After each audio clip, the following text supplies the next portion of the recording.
Torah tziva lanu Moshe morosha kehilas Yaakov.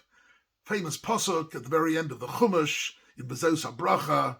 We're told that Moshe Rabbeinu was the greatest teacher of all times, and from him we learned the whole Torah.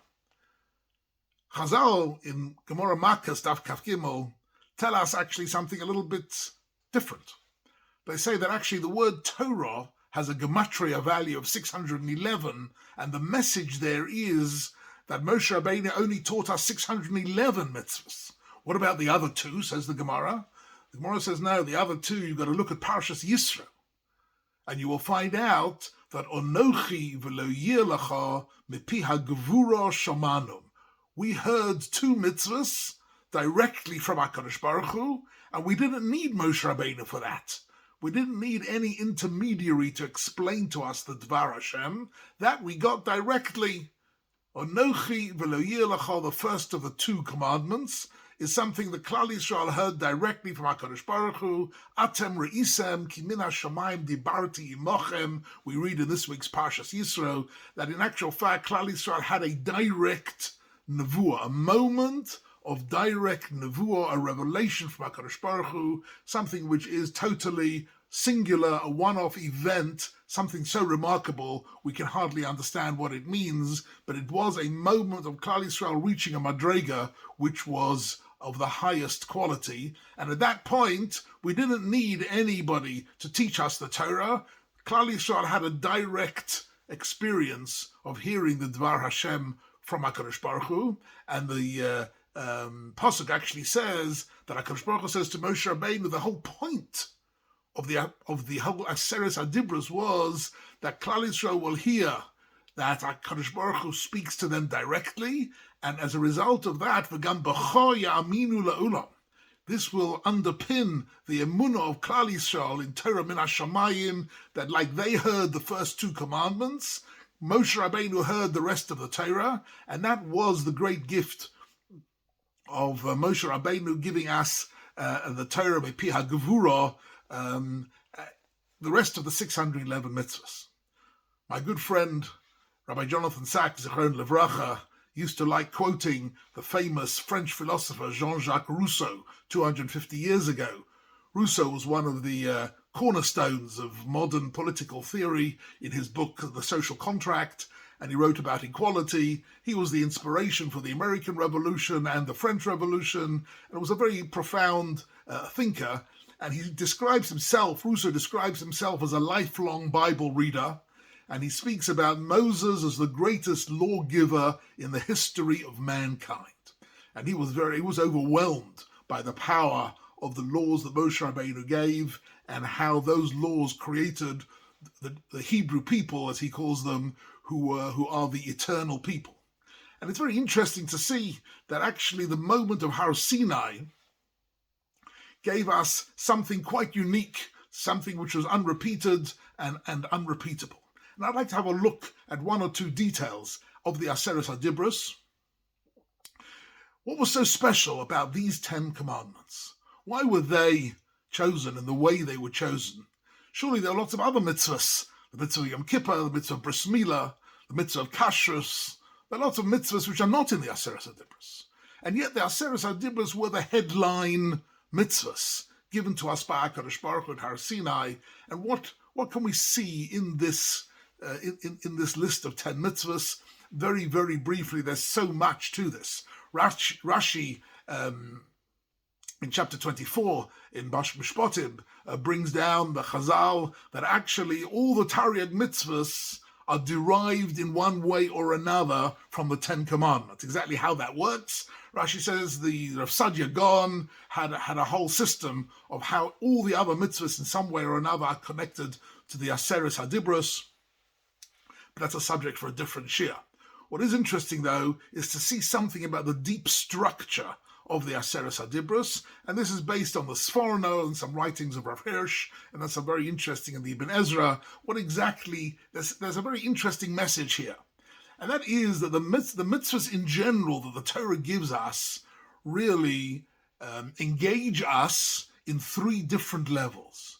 There are those mitzvahs which engage us spiritually and mentally, giving us a frame of reference and a way of thinking which is unique to the Torah. The whole of Emunah and Bitachon and Yiras Shamayim, the whole idea of how we think and how we view the world and perceive ourselves in reference to HaKadosh Baruch Hu, that is something which is mental. It's a mental mitzvah. Right? It is a mitzvah tamidios. It's something which is really just about the way we think. It's Hilchos Deos, what the Rambam refers to as Yesodei Hadat. Right? The 13 Ani Ma'amins constitute the Yesodei Hadat, right? Items of belief which together make up what we generally call Emunah. That is one area of the Torah. The next one is Dibur, the way we speak, the things we should say, the things we shouldn't say, how we express ourselves. The area of speech is a whole aspect of human activity which the Torah considers to have the greatest possible significance. And then there is physical actions. The actions that the Torah requires of us, whether it's eating matzah on Pesach or eating in the sukkah on Sukkos, or whether it's issues of kashrus, how we eat and how we put on our talis and tefillin. These are physical actions. Say Chazal, there is machshava, dibur, and maisa. That is the human being. The human being consists of these three dimensions of activity. And in fact, the Arizal understands that the word Odom, Aleph, Daled, Mem, is an acrostic. The Aleph refers to Emunah, our belief system. The Daled stands for Dibur, our speech. And the Mem stands for Maisa, for our activities. Aleph, Daled, Mem. Machshava, Dibur, and Maisa. And here comes something very fascinating, though. With those categories in mind, let's have a look at the Aseres HaDibros for a minute. And it's very clear that something interesting is happening, contrasting the first 5 of the Aseres HaDibros to the second 5. Don't forget, classically, the Ramban brings it down, and all the other Mephoshim also, that the first 5 deal with our relationship to HaKadosh Baruch Hu. And indeed, the Kliyaka says that in the first 5 of the 10 Commandments, the name of God is mentioned. In the second 5, which are dealing with the way we live socially and with the way we treat other people, there is no mention of the name of HaKadosh Baruch Hu, right? But in the first 5, every one of them has got the name of God is referred to in those first 5 commandments. And they're all referring to the way we relate to HaKadosh Baruch Hu. Even the 5th one, which is Kibbud Av V'Eim. So Chazal say that Kibbud Av V'Eim is in the 10th commandment. Why? So the Gemara in Nidot Daf Lamed Aleph and Kiddushin Daf Lamed says Shlosha Shutfim Ba'odom, that the father and mother are shutfim, are partners with HaKadosh Baruch Hu. When a father and mother come together to create a new life, they are acting as in partnership with the Rebbeinu Shlolem, bringing new life into this world. And therefore the respect we give to parents reflects that our respect to HaKadosh Baruch Hu. We are recognizing our source of life and giving kavod to our source of life through our Kibbud Av V'Eim. But it's all got to do with our connection to HaKadosh Baruch Hu. But look at something interesting here, that the first 5 are structured in the following way. The first 2 deal with machshava, Onochi Hashem Elokecha, Lo Yir Lecha Elohim Acherim, to understand the existence of HaKadosh Baruch Hu and the negation of all other gods, the idea of Yichud Hashem, Hashem Echad. This is the cornerstone of Emunah. That is stage 1. And then there is the 3rd commandment, which deals with Lo Sisa Hashem Hashem Elokecha Lashav, not being the importance of being careful with our speech, not to express the name of HaKadosh Baruch Hu without the proper kavod, without the proper respect, to use it in some way disrespectfully. It's about dibur.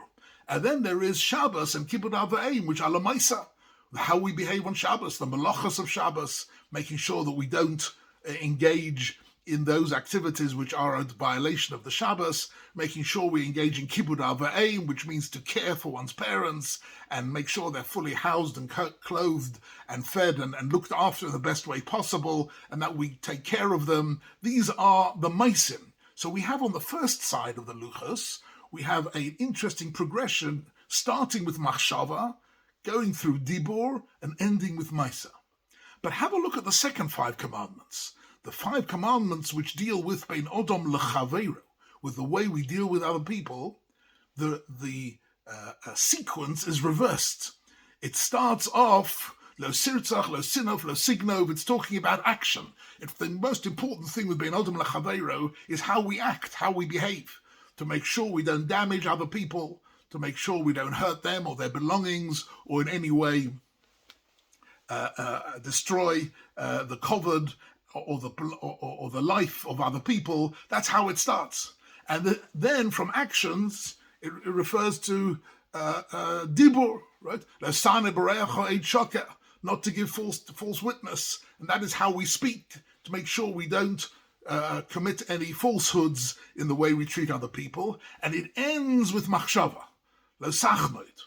Lo sachmod is the way we think about that which other people have and the lives other people have, that we're not jealous or envious in any way. We don't desire that which is not good for us, which doesn't belong to us, and that in some way we are happy for other people. We have an ayin tova for the successes and the belongings and the wealth of other people. That's lo sachmod. So we have an interesting sequence that it goes from actions to dibur to machshava, whereas bein odom lamokom, it's from machshava to dibur to actions. And here's a very profound structure, and it's certainly meant to be, in some way, a map for understanding how the mitzvahs of the Torah engage us fully, both bein odom lamokom and bein odom lechaveiro. That engage us in such a way that all our thoughts, that it starts with Yesodei Hadat. Everything starts with our emunah in HaKadosh Baruch Hu. The aleph of the Adam is the emunah, right? And then the dalad is the dibur, and the mem is the maisa, and that shleimut, the perfection and the development of every human being, every man and woman, comes through the mitzvahs, right? The first 2 we heard directly from HaKadosh Baruch Hu, because the emunah is something that we saw directly at Har Sinai. The other mitzvahs needed explanation. They needed Moshe Rabbeinu to give us a peirush on them, and that is the way in which the Aseres HaDibros in some way are a template, a sort of a binyan av for all the mitzvahs of the Torah. And in that way, Torah tziv olanu Moshe Rabbeinu indeed taught us 611 mitzvahs. He taught us every word in the Torah. He transmitted to us. But Klal Yisrael themselves had the experience of the purest emunah, the purest understanding of Anochi Hashem Elokecha Lo Yilecha Elohim Acherim, and that is really the Yesod HaYesodus. That is the foundation. That emunah is the foundation of all our mitzvahs, both bein odom lamokom and bein odom lachaveiro v'chein yirata.